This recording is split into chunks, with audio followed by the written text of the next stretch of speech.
Hi, എൻ്റെ വീട്ടിലേക്ക് എല്ലാവർക്കും സ്വാഗതം. ഇതെന്താണെന്ന് നിങ്ങൾക്കറിയോ? കോവയ്ക്കാണ് കേട്ടോ. കോവയ്ക്കയിൽ മുളക് പൊടി, മഞ്ഞൾപ്പൊടി, പിന്നെ വെളുത്തുള്ളി, ഇഞ്ചി, പച്ചമുളകൊക്കെ അരച്ച് ചേർത്ത് മല്ലിയില ഇട്ടുണ്ട്. എല്ലാം കൂടി ഇട്ട് അരച്ച് തേച്ച് മഞ്ഞൾപ്പൊടി, മുളക് പൊടി ഇട്ടു.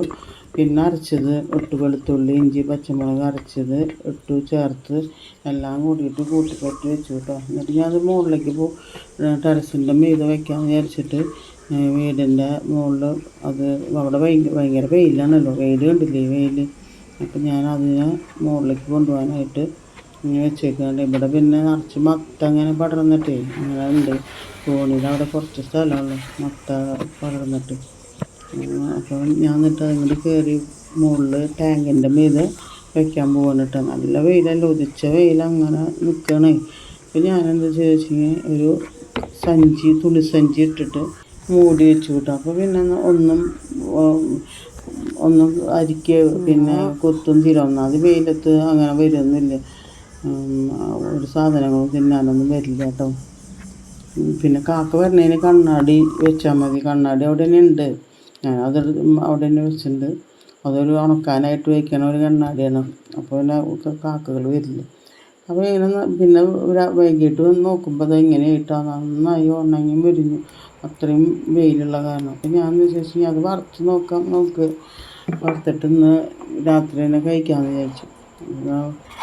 അങ്ങനെ ഉണങ്ങി കേട്ടോ. ഞാനെന്ത് വിചാരിച്ചു പപ്പടം അതിൽ തന്നെ കാച്ചാം, എന്നിട്ട് അതിൽ നമുക്ക് ഇത് വറുത്തിട്ട അല്ല അതിൽ ഇട്ടിൻ്റെ വെച്ചെങ്കിൽ പിന്നെ മുരിഞ്ഞ് കിട്ടുമല്ലോ. അപ്പം ഞാനതിൽ പപ്പടം കാച്ചി ആവശ്യത്തിനനുസരിച്ച് പപ്പടം കാച്ചതിന് ശേഷം അതിലേക്കിട്ട് ഒന്ന് മൂപ്പിച്ച് എടുത്തു.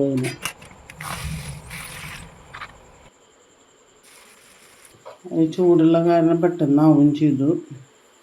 അപ്പോൾ അതിനെ മൂപ്പിച്ചെടുത്ത് നല്ല മണക്ക് വേണ്ടിയിട്ട് അതിൽ കുറച്ച് കറിവേപ്പിൻ്റെ ഇല ഇട്ടു. നന്നായി മുരിഞ്ഞതിന് ശേഷം നമുക്ക് അതിനെ പ്ലേറ്റിലേക്ക് മാറ്റാം കേട്ടോ. എടുത്തിട്ട് നന്നായി മൊരിയൂട്ടെ ശരിക്കും. കൊണ്ടാട്ടമൊക്കെ ഉണക്കണ മാതിരി നമ്മൾ ഉണക്കിയിട്ട് വറക്കില്ല, അതേപോലെ കേട്ടാ. നല്ല ഒരു കടുമൂടൊക്കെ ചെറുതായിട്ടുണ്ട്.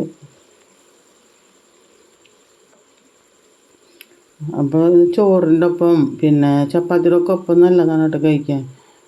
അത് ഇഷ്ടപ്പെടാണ്ടിരിക്കില്ല ആർക്കും. അപ്പോൾ ഇഷ്ടപ്പെട്ടിട്ടുണ്ടെങ്കിൽ ലൈക്ക് ചെയ്യുക, ഷെയർ ചെയ്യുക, സബ് ചെയ്യൂ കേട്ടോ. സബ് ചെയ്തിട്ടുണ്ടെന്ന് വെച്ച് കഴിഞ്ഞാൽ അതിന് തൊട്ടടുത്ത് തന്നെ ഒരു ബെല്ലൈക്കൻ ഉണ്ട്, അതായത് ഓൾന്നുള്ള ഓപ്ഷൻ അമർത്തിൻ്റെ വെച്ച് കഴിഞ്ഞാൽ നിങ്ങൾക്ക് ഞാൻ ഇടുന്ന വീഡിയോ ഉടൻ തന്നെ നിങ്ങൾക്ക് നോട്ടിഫിക്കേഷനായിട്ട് വരും കേട്ടോ. അപ്പോൾ നിങ്ങൾ അതുപോലെ ചെയ്തോളൂ കേട്ടോ. നിങ്ങൾക്കത് ഇഷ്ടപ്പെടാണ്ടിരിക്കില്ല, നല്ല ടേസ്റ്റ് ഉണ്ട് കേട്ടോ. നമുക്ക് ചപ്പാത്തിയുടെ ഒപ്പം പിന്നെ ചോറിൻ്റെ ഒപ്പം ഒക്കെ കഴിക്കാൻ നല്ലതാണ് കേട്ടോ. കോവയ്ക്കുള്ളവർ ഇങ്ങനെ ഒരു ഐറ്റമായിട്ട് ഉണ്ടാക്കിയിട്ട് കഴിക്കാൻ നോക്കുക. വെളുത്തുള്ളിയൊക്കെ നല്ലോണം ചേർക്കണം കേട്ടോ. ഇഞ്ചി, പച്ചമുളക്, വെളുത്തുള്ളി ചേർക്കുക. പിന്നെ ചിക്കൻ മസാല, പിന്നെ ഏതെങ്കിലും മസാലകളുണ്ടെങ്കിൽ അതും ചേർക്കാം. നമ്മൾ പൊടിച്ചുള്ള മസാലകൾ പൊടി ഉണ്ടെങ്കിൽ അതും ചേർക്കുക. എല്ലാ മസാലകളും ചേർക്കണം. എന്നിട്ട് നമ്മളിങ്ങനെ വറുത്ത് നോക്കുമ്പോൾ നമുക്ക് ഇത് കൂട്ടി കഴിക്കാനായിട്ട് നല്ല ടേസ്റ്റ് ഉണ്ട്.